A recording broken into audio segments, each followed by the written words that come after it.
पहले अटेम्प्ट में मेरा प्रीलियम से नहीं निकला था। ये प्रीलियम के स्टेज पे सबसे बड़ी फाइट है, वहीं पे अच्छे कैंडिडेट भी बाहर हो जाते हैं। यस के पांडे मैंने हिस्ट्री के लिए पढ़ा था, लूसेंट को रिवीजन के लिए रखा था। आरओ में हिंदी पे फोकस करने की ज़्यादा जरूरत है, सभी के साथ होता लगता है कि शायद अब नहीं हो पाएगा। हेलो दोस्तों, नमस्कार। मेरा नाम विवांशु। स्वागत है आप सभी का हमारे एक और नए वीडियो में। तो दोस्तों, अभी हमारे साथ डीएसपी प्रभा पटेल मैम है, जिनका इस बार यूपी पीसीएस 2023 में डीएसपी की पोस्ट पर सिलेक्शन हुआ है। इसके पहले मैम समीक्षा अधिकारी की पोस्ट पर चयनित है, जो 2021 में वैकेंसी हुई थी। तो आज के इस वीडियो में जानेंगे मैम की स्ट्रेटजी क्या रही, क्योंकि ऑलरेडी पहले से सिलेक्ट है समीक्षा अधिकारी में। तो समीक्षा अधिकारी का भी थोड़ा स्ट्रेटजी जानेंगे। उसके बाद इन्होंने कैसे अपनी तैयारी आगे की कि डीएसपी की पोस्ट पर यहाँ सिलेक्शन हुआ है इस बार। तो आप लोग वीडियो में अंत तक बने रहिएगा। एंड चैनल पहली बार है, चैनल को सब्सक्राइब जरूर कर लीजिएगा। मैम, हमारे व्यूअर्स जो वीडियो देख रहे हैं, हमारी तरफ से आपको बहुत बहुत बधाई मैम। थैंक यू सभी को, और सभी को मेरी तरफ से नमस्कार।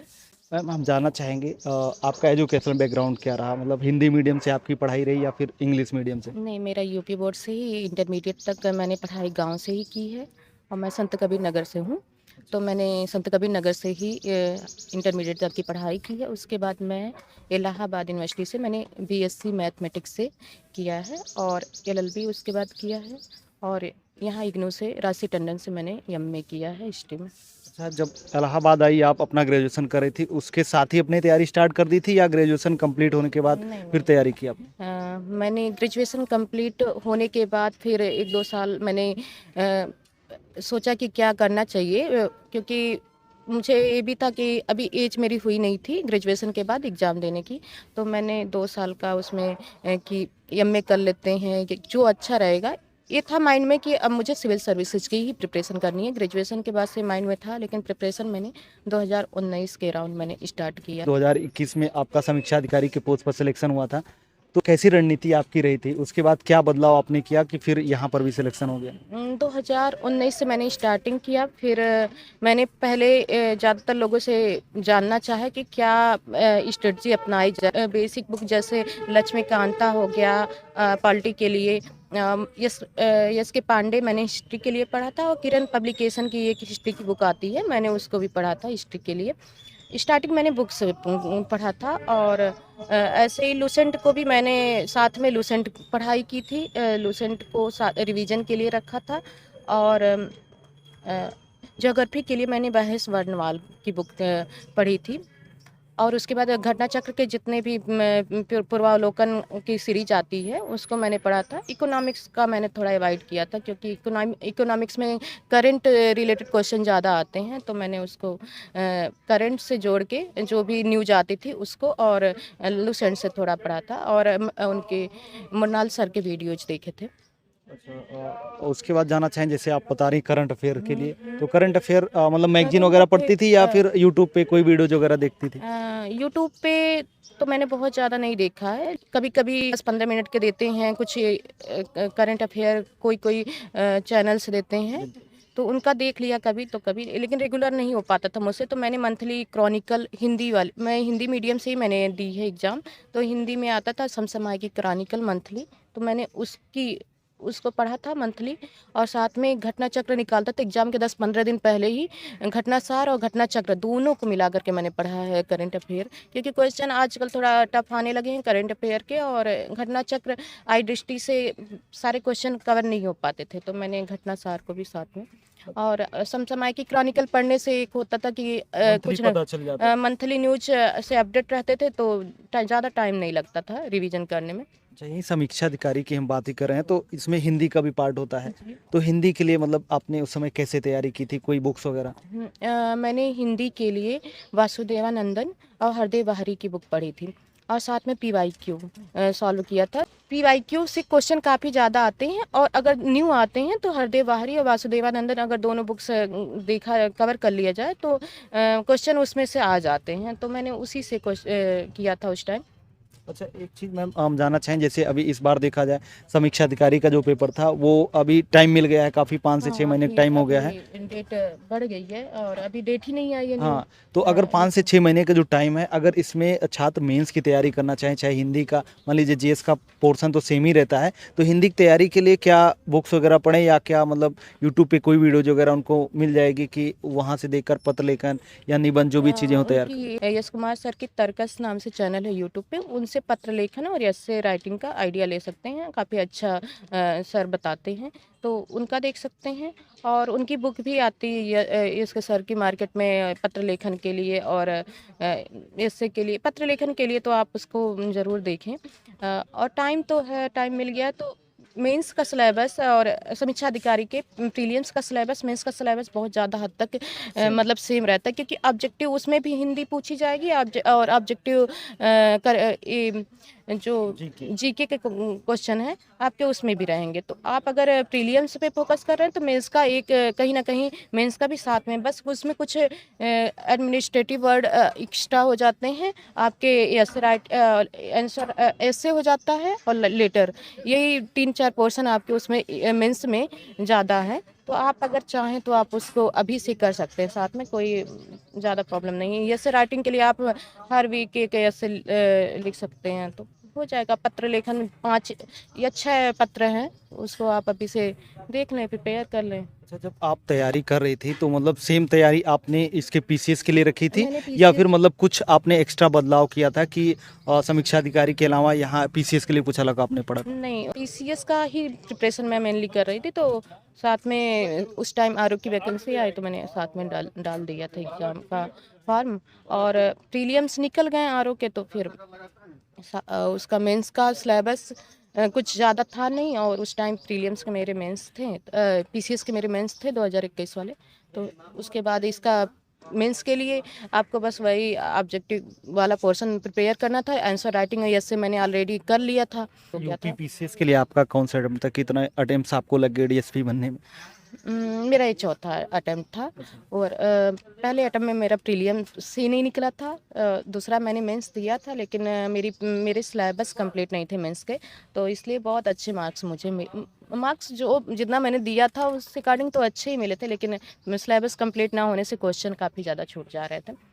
और पिछले ईयर सबसे बड़ा मतलब मेरे लाइफ की सबसे बड़ी मिस्टेक रही है। शायद पिछले ईयर कुछ अच्छा हुआ होता, लेकिन मैं सीसैट वाले पोर्शन को मैंने अवॉइड किया और एग्ज़ाम में मेरे सीसैट की वजह से प्रीलिम्स रुक गए थे। तो मैं ये भी कहूँगी कि आप प्रीलिम्स प्लस आप जीएस को भी उतना ही ध्यान दें, और साथ में सीसैट में आप पीवाईक्यू भी देख लें तो आपका सीसैट इजीली निकल जाएगा। वो तो मेरी गलती थी कि मैंने इग्नोर ही कर दिया था उस पोर्शन। जैसे बहुत सारे छात्र हैं जो कि समीक्षा अधिकारी और पीसीएस का इस बार साथ में तैयारी कर रहे हैं, अभी टाइम भी मिल गया है एग्जाम कैंसिल होने की वजह से, तो आप उनके लिए कोई सलाह मतलब देना चाहेंगे, साथ में तैयारी कर रहे हैं तो किन चीज़ों का ध्यान रखें? यूपी पीसीएस की डिमांड क्या है, कैसे क्वेश्चन आते हैं, अगर हम पीवाईक्यू पे फोकस करें तो आइडिया लग जाएगा कि क्वेश्चन कैसे हैं। हम लोग एक्चुअली होता क्या है, कोचिंग से भी टेस्ट सीरीज सब लोग करते हैं, अच्छी बात है, टेस्ट सीरीज करना भी चाहिए प्रीलियम्स के लिए। और सबसे ज़्यादा मुझे लगता है कि फाइट जो आपको देखने को मिलेगी प्रीलियम के स्टेज पे सबसे बड़ी फाइट है, वहीं पे अच्छे कैंडिडेट भी बाहर हो जाते हैं। अगर देखा जाए तो 2-4 नंबर से उनका अगर प्रीलियम्स रुक रहा है तो मेंस लिखने को उनको टाइम मिला नहीं, वो वैसे ही आउट हैं एग्ज़ाम से। तो हमको लगता है कि प्रीलियम्स पे फोकस करने की ज़रूरत है सभी को। मेंस का करते रहें, साथ में टाइम है, लेकिन अगर ये एग्ज़ाम्स की डेट आ गई हैं और 2 मंथ पहले से हमको सबसे पहले 2 मंथ प्रीलियम्स पे देना ही चाहिए। और प्रीलियम्स के साथ ये है कि पीवाईक्यू पे आप देखें और किस सेक्शन, जैसे हिस्ट्री से हैं, पॉलिटी से हैं, ज्योग्राफी से हैं, तो आप ये देखें कि कहाँ से किस एरिया का, किस सब्जेक्ट का ज़्यादा हमारे वेटेज है, तो उसी अकॉर्डिंग उसको ज़्यादा ध्यान देने की ज़रूरत है। जैसे मॉडर्न हिस्ट्री है, उससे क्वेश्चन अगर ज़्यादा रेज होते हैं तो उसको हमको ध्यान देने की ज़्यादा ज़रूरत है। ऐसे ही पॉलिटी से है, ज्योग्राफी से, तो आप अगर उसको कुछ ही सब्जेक्ट की अगर अच्छे से प्रिपरेशन कर ले तो प्रीलियम इजीली निकल जाएगा। और पीवाईक्यू और घटना चक्र पूर्वावलोकन को आप थोड़ा अच्छे से ध्यान से पढ़ लें तो लगता है उसमें आपका आरओ भी अच्छे से निकल जाएगा, क्योंकि आरओ में हिंदी पे फोकस करने की ज़्यादा ज़रूरत है। हिंदी के 60 क्वेश्चन होते हैं और सीधे अगर आपके 60 में 55 से प्लस होने चाहिए तो आपके इधर जीएस के पोर्शन में अगर 70 तक हो रहा है तो आपके प्रीलियम्स से इजीली निकल जाएंगे। तो फोकस करें कि प्रीलियम्स निकालने पे और उसको 2 मंथ का टाइम तो ज़रूर दें। और मेंस के साथ में अभी अभी टाइम है तो अभी प्रिपरेशन कर सकते हैं। अच्छा, पीसीएस मेंस के लिए मतलब आपकी कुछ रणनीति आप बताना चाहें छात्रों को? पीसीएस मेंस के लिए आंसर राइटिंग करना चाहिए। टाइम मैनेजमेंट बहुत ज़रूरी है। आप मैक्सिमम लोगों की यही रहा, अभी मार्कशीट भी आ गई है और जितने लोगों का से मैं मिली या जिनका नहीं सिलेक्शन हो पाया है, ज़्यादातर लोगों की प्रिपरेशन अच्छी है, उनको क्वेश्चन की समझ भी बहुत अच्छी है, नॉलेज भी अच्छा है, शायद मुझसे अच्छा ही होगा, लेकिन प्रॉब्लम उनके साथ ये हो जाती है कि टाइम मैनेजमेंट नहीं, हाँ, क्वेश्चन कंप्लीट नहीं हो क्वेश्चन पाते। कंप्लीट नहीं हो पाते एग्जाम में। तो उसके लिए आपको आंसर राइटिंग करनी पड़ेगी। अगर आपके साथ ये प्रॉब्लम है तो आप पर डे आप कोशिश करें कि 2 से 3 क्वेश्चन तो आप लिखें ही। अगर नहीं हो पाता है, आप जैसे मैं जॉब में थी तो मुझे प्रॉब्लम होती थी, तो आप अगर किसी जॉब में हैं, आपके पास टाइम का इशू है, तो आप पूरे वीक रिवीजन कर सकते हैं और आप कोशिश कर सकते हैं संडे को आपके पास टाइम रहता है तो 1 पेपर या 2 पेपर आप संडे को कंप्लीट करें। मैम जैसे कई बार छात्रों के साथ ऐसा होता है, जैसे आपके साथ भी हुआ कि मतलब पहली बार आपने दिया तो प्रीलिम्स नहीं निकला, दोबारा आपने मेंस में मतलब बैठने का मौका मिला लेकिन इंटरव्यू कॉल नहीं आई। तो ऐसा बहुत सारे छात्रों के साथ होता है, तो मतलब कहीं ना कहीं डीमोटिवेशन वाला भी फेज आता है कि मतलब प्रीलिम्स नहीं निकल रहा है तो फिर आगे कैसे इंटरव्यू तक पहुंचेंगे। तो उनके लिए कोई सजेशन या सुझाव आपका रहेगा? आप यही है कि आपको खुद को कहाँ मेरा वीकनेस कहाँ है, कहाँ मैं मेरी गलतियाँ क्या हैं, आपको खुद को रियलाइज़ करना। आप सेल्फ रियलाइजेशन करें अपना, कहाँ कमी रह जा रही है और मोटिवेट खुद को करना पड़ेगा। यहाँ पे ऐसा फेज होता है, सभी के साथ होता है, लगता है कि शायद अब नहीं हो पाएगा, टाइम बहुत ज़्यादा लग रहा है। प्रॉब्लम होती है क्योंकि 2 से 3 साल के बाद आपको खुद को भी हाँ, लगेगा बिल्कुल। और आपके जो भी फ्रेंड सर्कल है या आपकी फैमिली है, सब या आपके गांव के लोग हैं, अगर गांव से हैं तो सभी को लगता है कि होगा कुछ नहीं और पता नहीं। तो लेकिन ऐसे ऐसे टाइम में आपको खुद को समझना है कि हम कहाँ पे गलतियां कर रहे हैं और क्या कहाँ पे आ सकता है कि हमको थोड़ा और एफर्ट डालने की। तो शायद आप अगर उस पे काम करें तो इजीली हो जाएगा सिलेक्शन। और ऐसा नहीं है कि सबका एक ही, बहुत लोगों का फर्स्ट अटेम्प्ट में हो जाता है, लेकिन बहुत लोगों का ऐसा नहीं है कि 5 से 6 अटेम्प्ट के बाद भी अच्छा एसडीएम बने हैं या आईएएस क्लियर किए हैं, यूपीएससी क्लियर किए हैं। तो होता है, टाइम लग जाता है, आपका सबका बैकग्राउंड अलग होता है, तो चीज़ें उसकी वजह से अलग अलग होती हैं। समझने में आपको हो सकता है गाइडेंस नहीं मिल पाया स्टार्टिंग में, जैसे हम लोगों को ज़्यादा टाइम इसलिए भी लगा कि गाइडेंस प्रॉपर नहीं मिल पाया, अपने ही करके समझना पड़ा कहाँ गलतियाँ कर रहे हैं। और किसी किसी को स्टार्टिंग में मिल गया, घर पे अगर कोई है या आपके कोई फ्रेंड अच्छे मिल गए तो गाइडेंस अच्छा मिल जाता है। तो दोस्तों जैसे मैम ने बताया, मतलब आंसर राइटिंग प्रैक्टिस वगैरह भी करती थी, क्योंकि जॉब ज्वाइन कर लिया था, उसके बाद इनका 2 महीने के बाद मेंस का पेपर लगा था। तो जो इन्होंने अपनी आंसर राइटिंग मतलब की थी, कुछ कॉपीज हम चाहेंगे मैम से कि वो सेंड कर दें हमें, ताकि हम टेलीग्राम चैनल पर डाल दें। तो टेलीग्राम चैनल का लिंक आपको वीडियो के डिस्क्रिप्शन बॉक्स में मिलेगा, आप वहाँ से जाकर ज्वाइन कर सकते हैं और वहाँ पर कॉपीज मैम की भी देख सकते हैं। हिंदी मीडियम से इन्होंने किस तरीके से आंसर राइटिंग की, साथ साथ और भी टॉपर्स की वहाँ पर कॉपीज हैं, आप वहाँ से देख सकते हैं। आपका बहुत बहुत धन्यवाद कि आपने हमारे और हमारे व्यूअर्स के लिए इतना कीमती समय निकाला। Thank you. आप हमको भी मौका दिए और छात्रों के लिए भी और जो भी आगे कैंडिडेट हैं, एस्पिरेंट्स हैं, उनके लिए भी हेल्पफुल। आप इतना अच्छा वर्क कर रहे हैं कि सबके तक गाइडेंस का एक माध्यम है, तो बहुत अच्छी बात है विभांशु। तो दोस्तों आप लोग को आज का वीडियो कैसा लगा, एंड हाँ मतलब मैम की कॉपी जो है हम चाहेंगे वो टेलीग्राम चैनल पे हम डाल देंगे, आप वहाँ से देख सकते हैं।